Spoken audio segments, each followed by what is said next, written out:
هعمل معاكم النهارده بقى الكبسه، ما بتاخدش وقت خالص، سهله وسريعه وريحتها خطيره والفراخ دايبه كده. وهعمل معاها كمان سلطه دقوس.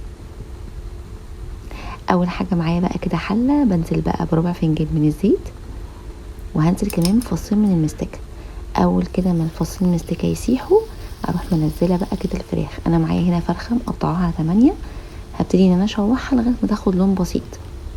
بعد كده بخرجها بقى من الحله، وفي نفس الحله بكون بقى محضره معايا بصلايه كبيره مبشوره، بنزلها بقى وافضل اقلب فيها لغايه ما تاخد لون. انا بحبها تكون لونها غامق شويه عشان الرز يطلع لونه مظبوط معايا. هنزل بقى بطماطمتين بشراهم كده بس من غير القشر خالص، هفضل بقى اقلب فيهم كده لغايه ما كل السوائل تتبخر كده وتتسبك معايا.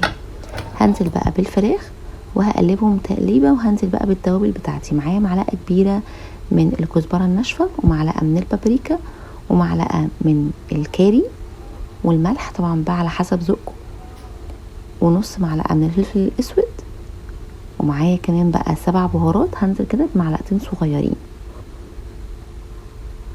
واخر حاجه بقى نزلت كده بكام ورقه من اللورا، ولو عندكم حبان برضو حطوا فصين. بعد كده بنزل بقى بالميه اللي بتغلي، وبغطي عليها بقى كده اول ربع ساعه على نار عاليه يغلي كويس قوي. بعد كده بوطي النار وبسيبها كمان نص ساعه لغايه ما الفراخ تستوي تماما. برفع بقى الفراخ واكون محضره معايا بقى رز بسمتي. انا هنا استخدمت رز هندي طويل الحبه كده لونه ذهبي، نزلته بقى. ونزلت كمان بقى بقرنين من الفلفل الحامين، هغطي عليهم كده. اول ما ياكلوا كويس جدا بعري بقى الغطا، وبعد كده بقلبه تقليبه كمان، وبسيبه كمان بقى نص ساعه على نار هاديه خالص لغايه ما الرز ما يستوي. هكون بقى معايا بقى الفراخ هديت خالص وابتدت انها تتشمع. هي اتشمعت اول ما خرجتها. هدهنها كده بمعلقه من السمنه البلدي وبدخلها تحت الشوايه. هحضر معاكم بقى سلطه الدقوس. معايا فلفل حامي، لو عايزين تستبدلوا بفلفل رومي مفيش مشكله خالص. وبنزل كمان بقى كده ب5 فصوص من الثوم، وكام عود كده من البقدونس وطماطم.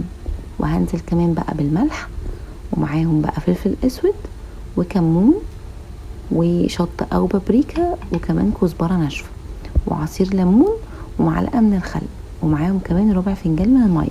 بخلطهم بقى في الكبه بس مش خلط ناعم قوي، انا عايزاهم يبقوا فيهم قطع كده. وكده سلطه الدقوس جاهزه معايا، والرز كمان استوى والفراخ كمان اتحمرت. يعني في اقل من ساعه الغدا بقى جاهز معايا. فدي بالنسبه لي اسهل واسرع اكله. جربوها بقى وقولوا لي ايه رايكم، وبالف هنا. ولو عجبكم الفيديو لايك وسبسكرايب، وان شاء الله نتقابل في فيديو جديد.